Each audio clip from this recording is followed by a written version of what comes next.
ओम श्री परमात्मने नमः।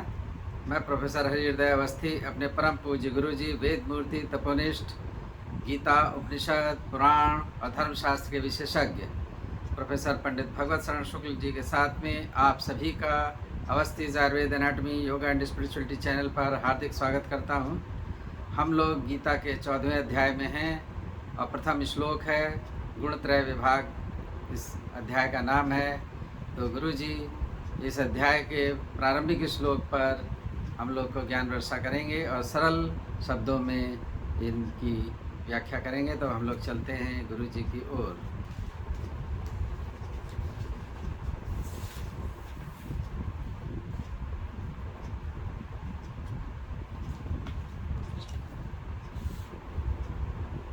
नमोस्तुनन्ताय सहस्रमूर्तये सहस्रपादाक्षिशिरोरुबाहवे सहस्रनाम्ने पुरुषाय शाश्वते सहस्रकोटियुगधारिणे नमः।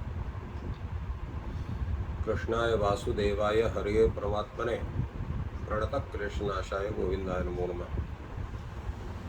इस चैनल से संबद्ध सभी विद्वद्गण, जिज्ञासु छात्रवृंद, हृदय सज्जनवृंद और इस चैनल के संस्थापक तथा प्रबंधक आचार्य हरिहृदय अवस्थी जी, गीता या ज्ञान यज्ञ के शुभ अवसर पर सबका स्वागत है। 13वें अध्याय तक हम लोगों ने गीता में समागत विभिन्न विषयों पर चर्चा की। गीता की यद्यपि श्लोक संख्या सीमित है किंतु विचार असीमित है। जितना भी विचार उन श्लोकों का किया जाए उतना ही कम है, परंतु जैसा शास्त्र कहता है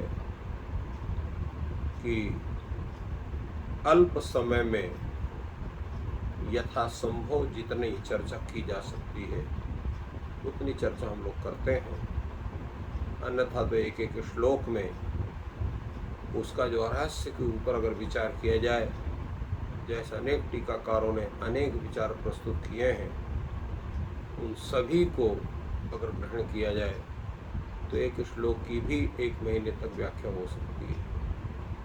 किंतु संक्षेप में अत्यंत आवश्यक विषयों पर चर्चा करके और अपनी इस ज्ञान यज्ञ में एक आहुति हम लोग प्रदान कर रहे हैं और जिसका लाभ सुधी श्रोतागणों को प्राप्त कर हो सके और कोई भी हम लोगों के इस कार्य से किसी को लाभ हो रहा है तो हम लोगों का ये प्रयास जो है उसका फल हम लोग प्राप्त कर रहे हैं, ऐसा हम लोग समझते हैं। अभी हम लोगों ने 13वें अध्याय में क्षेत्र क्षेत्रज्ञ योग का ज्ञान किया, उसका अध्ययन किया, उस पर विचार किया और आज से ये 14वां अध्याय प्रारंभ हो रहा है जिसका नाम है गुणत्रय विभाग योग। जैसा पूर्व में बताया गया है कि संपूर्ण सृष्टि का जो प्रारंभ होता है, जिसकी मुख्य प्रसविका उत्पादिकता शक्ति, जिसको हम लोग वेदांत में माया कहते हैं, भगवद इच्छा कहते हैं, सांख्य में उसी को प्रकृति कहते हैं। वही माया ही प्रकृति है, जिसको त्रिगुणात्मिका कहा जाता है। त्रिगुणात्मिका प्रकृति, सत्व रजतम, ये उसके 3 गुण हैं। इसलिए संपूर्ण सृष्टि त्रिगुणात्मिका है। स्वयं परमात्मा भी त्रिगुणात्मक है क्योंकि सृष्टि के साथ होने के कारण। तो संपूर्ण सृष्टि अगर त्रिगुणात्मिका है तो उन तीनों के स्वरूप की भिन्नता भी बरती।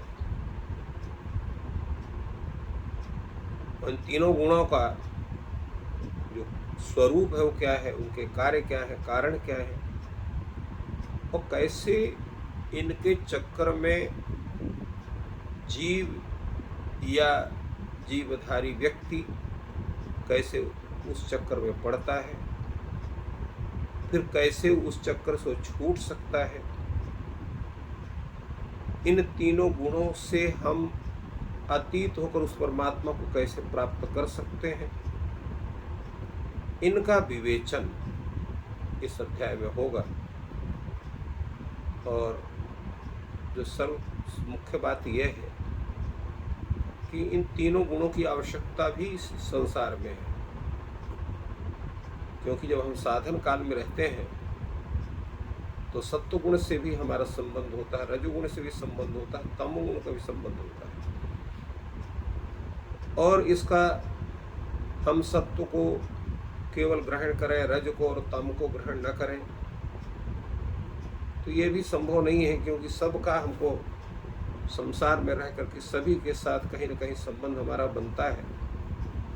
इसलिए जब तक हम तीनों गुणों से परे अपने स्वरूप को नहीं बना लेते हैं, तब तक हम उस परमात्मा के स्वरूप को प्राप्त नहीं कर सकते हैं। तो इन तीनों गुणों का जो चक्कर बनता है इस जीवन में, इस संसार में, किस तरह का होता, कैसे उसको हम जाने।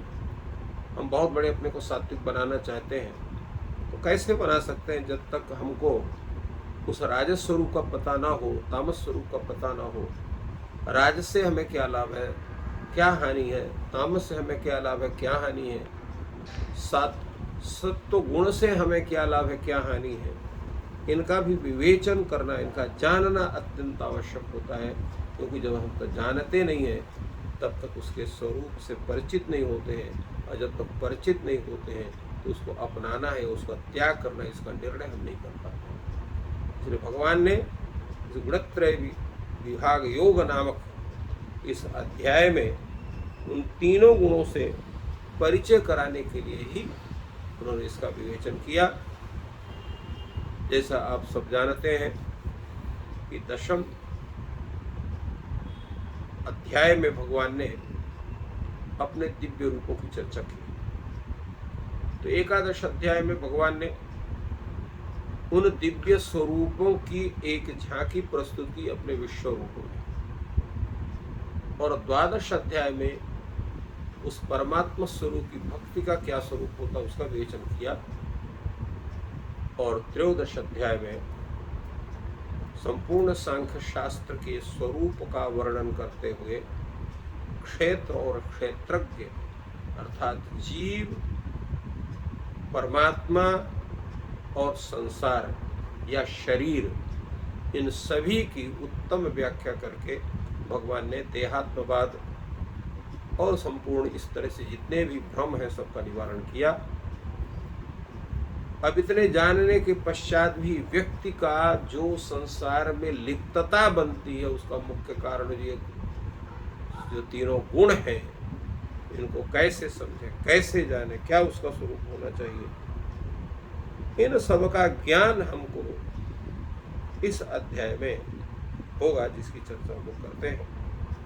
और सबसे बड़ी बात यह है कि इस अध्याय में सीधे भगवान इसका विवेचन प्रारंभ करते हैं। अर्जुन का प्रश्न यहाँ नहीं है।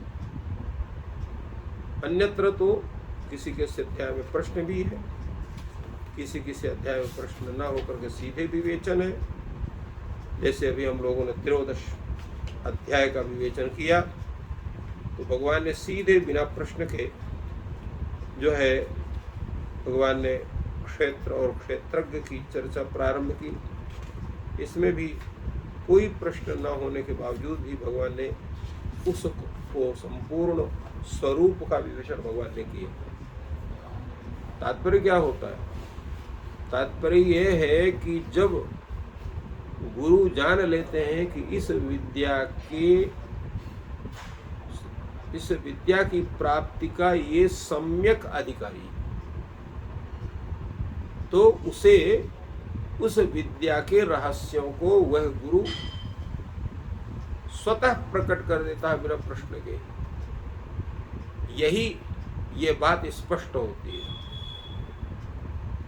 तो इसलिए सद्गुरु के प्राप्त करने का सर्वप्रथम प्रयत्न व्यक्ति का होता है कि सद्गुरु मिल जाए।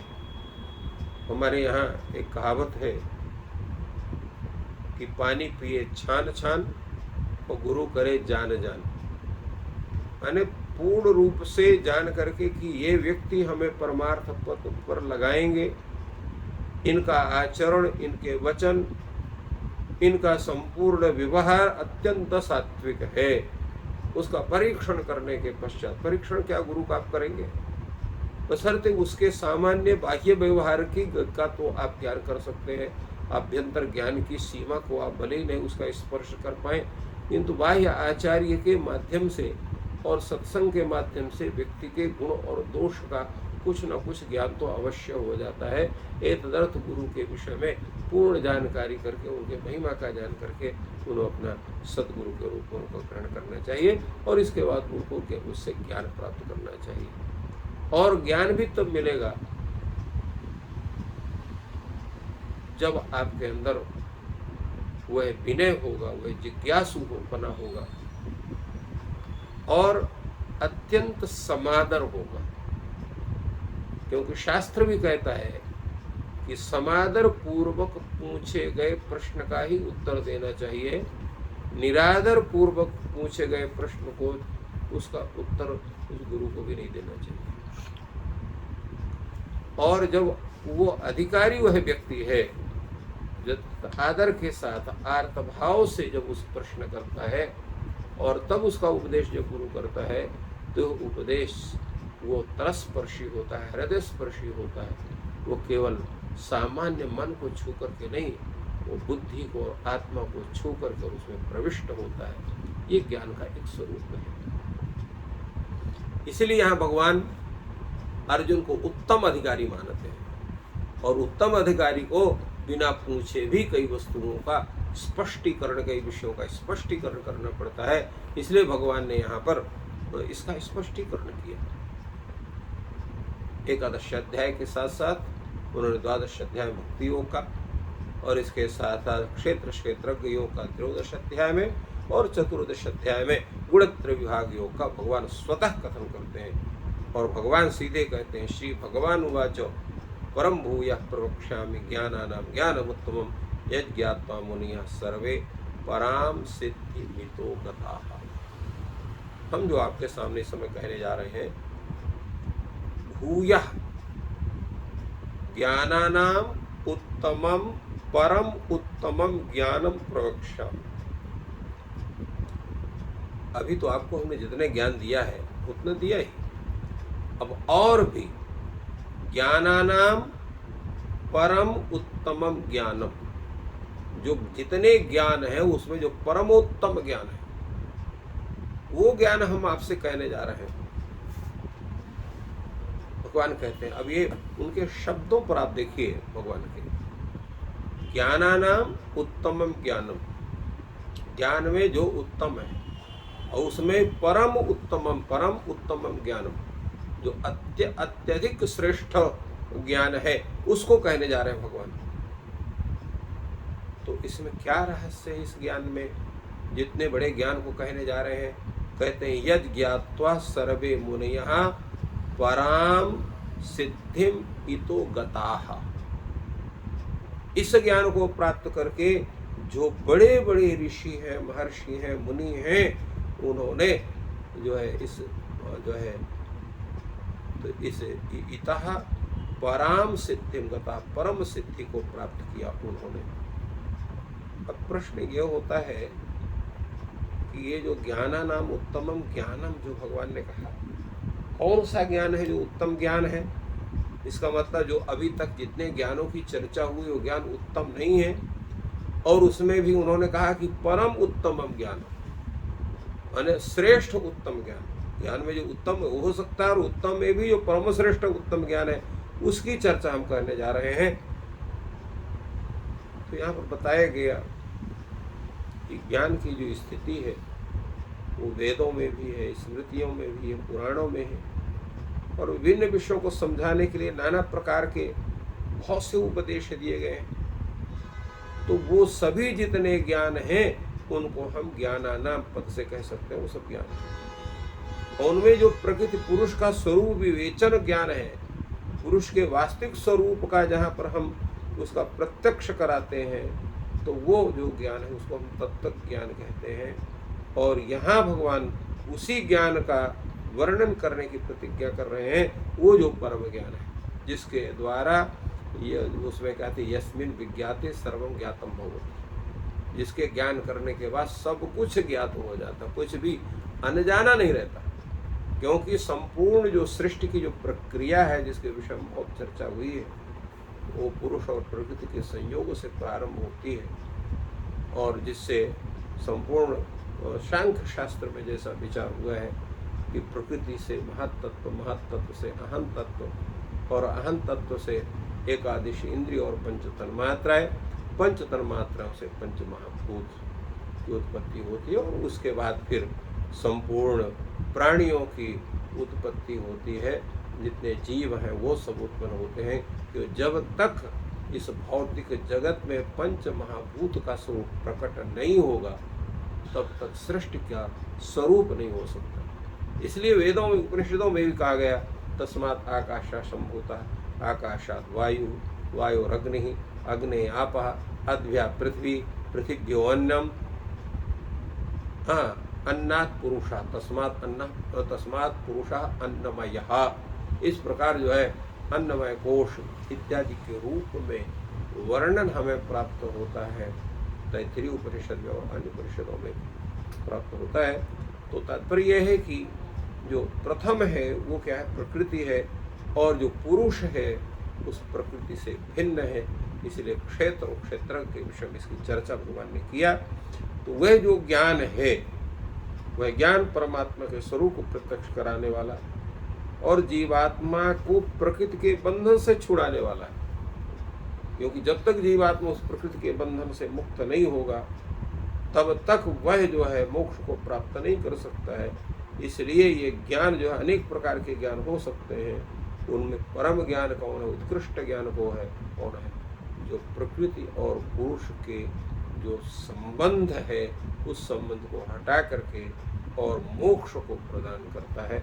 इसलिए जब पूर्व में कहा गया था, जब प्रकृति को यह पता चल जाता है कि पुरुष ने मेरे को जान लिया है, तो वह प्रकृति उस पुरुष से अतिरिक्त जो है पृथक हो जाती है। तो वहीं पर संसार का जो संबंध है वो जीव से टूट जाता है और वह मोक्ष को प्राप्त करता है। ये उसका कथन है।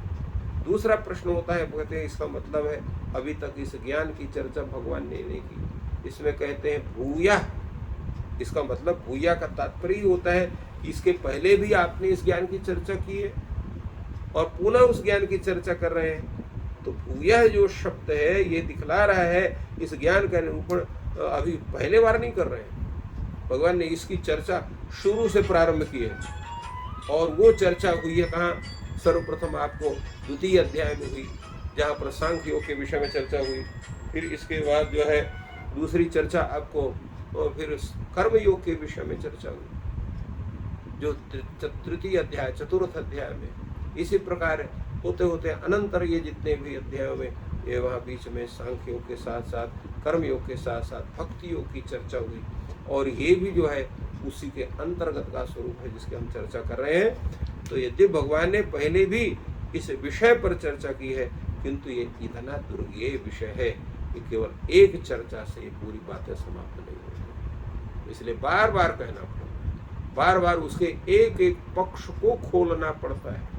जैसे पहले ही उन्होंने त्रयोदश अध्याय में भगवान ने जो है प्रकृति और पुरुष के और तत्त प्रकृति के विकारों की चर्चा के साथ साथ भगवान ने वहाँ पर जो है क्षेत्र शब्द का, क्षेत्रज्ञ शब्द का, परम क्षेत्र का, इनका सबके स्वरूप का विश्लेषण किया। किंतु अभी तक आपको जिसके माध्यम से व्यक्ति संपूर्ण भवसागर में निमग्न होता है उसका मुख्य कारण है ये तीन गुण, इनकी चर्चा नहीं हुई है। इसलिए भूया शब्द का उन्होंने कहा कि यद्यपि जो है हमने इन विषयों की चर्चा की है, ज्ञान की जो है परम ज्ञान की चर्चा की है, किंतु ये ज्ञान इतना दुर्गेय है, इतना कठिन है कि केवल एक विवेचन से ये पूरा नहीं हो सकता है। इसलिए भगवान ने कहा भूया परम उत्तमम ज्ञानम प्रोक्षा, और एक इसके ज्ञान की उन्होंने महत्ता बतलाई। ये ज्ञान ऐसा साधारण ज्ञान नहीं है। यद ज्ञात्वा सर्वे मुनिया पराम सिद्धिम इतः गता, जिस ज्ञान से बड़े बड़े मुनि जो हैं सिद्धि को प्राप्त करके और जो है वो इस संसार सागर से मुक्त होते हैं। मुनि का मतलब क्या होता है? मुनि शब्द का अर्थ होता है मंतारः वेद शास्त्र तत्वावगंतारः इति मुनिया, जो वेद और शास्त्र के तत्व को जानने वाले उनको मुनि कहते हैं। मननात् मुनिरुच्यते, जो उस परमात्मा के द्वारा संप्राप्त ज्ञान का मनन करके अपने जीवन में उस ज्ञान का प्रवेश कराते हैं। इसलिए हमारे यहाँ कहा जाता है यस्तु क्रियावान पुरुष स विद्वान। जब तक वो ज्ञान आपके क्रिया में नहीं उतर आता तब तो ज्ञान ही नहीं। इसलिए ज्ञानम शून्यम क्रियाम विना, अगर क्रिया नहीं है तो ज्ञान शून्य है, जिसकी चर्चा हम लोगों ने कल भी की थी, आज भी कर रहे हैं। तो ज्ञान का जो मुख्य है वो क्रिया के साथ होना चाहिए, अर्थात आचार में उस ज्ञान को उतरना चाहिए। जब तक वह ज्ञान आचार में नहीं बना है, आचार में स्पष्ट नहीं हुआ है, आचरण में नहीं आया है, तब तो ज्ञान ज्ञान ही नहीं। ज्ञानम शून्यम क्रियाम बिना, क्रिया के बिना ज्ञान शून्य है। तो परमात्मा के द्वारा संप्राप्त जो ज्ञान है, गुरु से प्राप्त जो ज्ञान है, वेदादि शास्त्रों के द्वारा प्राप्त जो ज्ञान है, उसकी सफलता तभी है जब वो हमारे आचरण को प्राप्त कर ले। और जब आचरण में वह ज्ञान प्राप्त हो जाता है तब हमारे अंदर मुनित्व बनता है, तब हम मुनि बनते हैं। इसलिए यद ज्ञात्वा सर्वे मुनयः, अब उस जब परमात्मा तत्व का संपूर्ण ज्ञान उन मुनियों को भी हो जाता है, और अर्थात संपूर्ण जो ज्ञान उनके आचार में आ जाता है, निरंतर भगवत भजन उनके मस्तिष्क में होता है। श्वास श्वास में राम होना चाहिए। प्रत्येक श्वास जो हमारी निकलती है और जो अंदर जाती है, दोनों बार राम राम जब हमारे मुख से अनायास बनने लग जाए, सायास नहीं, बार बार हम स्मरण करते हैं, बार बार विस्मरण करते हैं नाम लेने के लिए, तो स्मरण नहीं, श्वास श्वास में राम का निकल अर्थात भगवान नामोच्चारण जब होने लग जाए, तब आप जानिए कि आपका जो ज्ञान है वो आचार का स्वरूप ग्रहण कर लिया है। तो तब वो आपका जो मुनित्व का बनेगा, तब मननात् मुनिरुच्यते की स्थिति बनेगी। और जब मुनि आप बनेंगे तब उस ज्ञान के प्राप्त के अधिकारी हो, अर्थात ज्ञान को प्राप्त कर पाएंगे। ज्ञान को प्राप्त करने के बाद तो फिर जो है ये जो है सर्वम सर्वे यद ज्ञात्वा मुनिः सर्वे इतः सिद्धिम गताः, और यहाँ से वो सिद्धि को प्राप्त करता है, मोक्षादि को प्राप्त करते हैं। तो इस तरह से इस संसार सागर से पार करने के लिए उस परमात्मा से के ज्ञान करके इस मृत्यु रूप संसार को प्राप्त करके मोक्ष प्राप्त करने के लिए इस परम ज्ञान की आवश्यकता है, जिस ज्ञान का उल्लेख भगवान यहाँ आगे करते जा रहे हैं। तो इसलिए भगवान ने इस ज्ञान की महत्ता को बताया कि इसका ज्ञान करने से व्यक्ति को साक्षात मोक्ष की प्राप्ति होती है। तो इस प्रकार गुरु जी ने प्रथम श्लोक से इस अध्याय का परिचय दिया। गुणत्रय विभाग है और इसके महत्व को विश्लेषित किया। जो ये 3 गुण हैं सत्व रज तम, और ये उससे पूर्व में कहा भी गया है कि गुण ही गुण को बरतते हैं। ये प्रकृति है और जितने भी जीव जंतु हैं और मनुष्य हैं उनकी कुछ प्रकृति है, उसी के अनुसार वो कार्य करते हैं। जब इसका हम गुण अध्ययन कर लेते हैं तो संसार को परा और अपरा दोनों विद्या को समझने में सहायता मिलती है। तो गुरु जी हम लोग को ज्ञान वर्षा कर रहे हैं, गुरु जी का आभार। और जो आपको ज्ञान मिल रहा है तो इसको अपने परिजनों के साथ शेयर करें। आपका दिन शुभ हो। धन्यवाद।